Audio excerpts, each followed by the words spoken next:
Welcome to unique GK channel. Hi friends, నమస్తే. అత్యాధునిక robot సైన్యంతో భారతీయ ఆర్మీ శక్తి ఏంటి? Future warfare of India. యుద్ధ భూమిలో ఇక ముందు సైనికులే కాదు, రోబోట్లు కూడా పోరాడుతాయి. భవిష్యత్ యుద్ధాలకు భారత్ సిద్ధమవుతోందా? అత్యాధునిక రోబోట్ సైన్యంతో భారతీయ ఆర్మీ శక్తి ఎంత పెరిగింది? ఈ వీడియోలో తెలుసుకుందాం.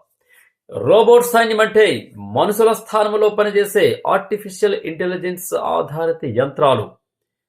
ఈ అన్నేమ్డ్ గ్రౌండ్ వెహికల్స్ యూజీవీఎస్ అనేవి ఏంటంటే శత్రు కదలికలపై నిఘా పెట్టే డ్రోన్లు, స్వార్మ్ డ్రోన్, పర్వత ప్రాంతాల్లో సామాగ్రి రవాణా చేసేటటువంటి రోబోట్ మ్యూల్స్, అలాగే వేగవంతమైన నిర్ణయాలు తీసుకునే ఏఐ యుద్ధ వ్యవస్థలు కూడా మనకున్నాయి. అయితే ఇవన్నీ సైనికులకు ముందుగా వెళ్ళి ప్రమాదాన్ని ఎదుర్కొంటాయి.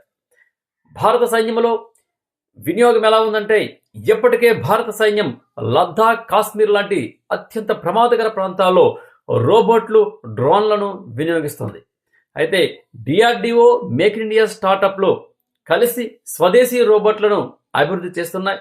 ఇది భారత్ను టెక్నాలజీలో స్వావలంబన వైపు నడిపిస్తుందని చెప్పవచ్చు. రోబోటిక్ సాంకేతికతను వినియోగంలోకి తీసుకొచ్చింది. ఇటీవల 100 robotic మ్యూల్స్, multi utility legged equipment ను అధికారికంగా సైన్యంలో చేర్చింది. గణతంత్ర దినోత్సవ పెరేడ్ రిహార్సల్స్ లో భాగంగా ఢిల్లీలోని కర్తవ్య పథ్ తుపాకులు అమర్చిన రోబోటిక్ డ్యాగ్లను ఆర్మీ ప్రదర్శించింది. మొదట ఐపీఎల్ మ్యాచ్లో కెమెరాలతో చిత్రీకరణ కోసం వినియోగించిన ఈ రోబోలు ఇప్పుడు రైఫిళ్లతో సైనిక అవసరాలకు సిద్ధమయ్యాయని చెప్పవచ్చు. అయితే దీనితో భారత ఆర్మీకి ఇటువంటి లాభాలు అంటే, రోబోట్ సైన్యం వల్ల భారతీయ ఆర్మీకి ఎలాంటి లాభాలు వచ్చాయంటే, సైనికుల ప్రాణాలకు అధిక రక్షణ కల్పిస్తుంది. అలాగే 24/7 నిఘా వ్యవస్థ ఉంటుంది. ఖచ్చితమైన ఆపరేషన్లో exact time to time finish చేయవచ్చు. ఆధునిక యుద్ధాల్లో ఆధిపత్యం కూడా మనం సంపాదించవచ్చు. ఇది కేవలం టెక్నాలజీ కాదు, ఇది భారత సైనికుడికి అదనపు కవచం. రోబోట్ చేతిలో ఆయుధం కాదు, సైనికుడి ప్రాణాల రక్షణ.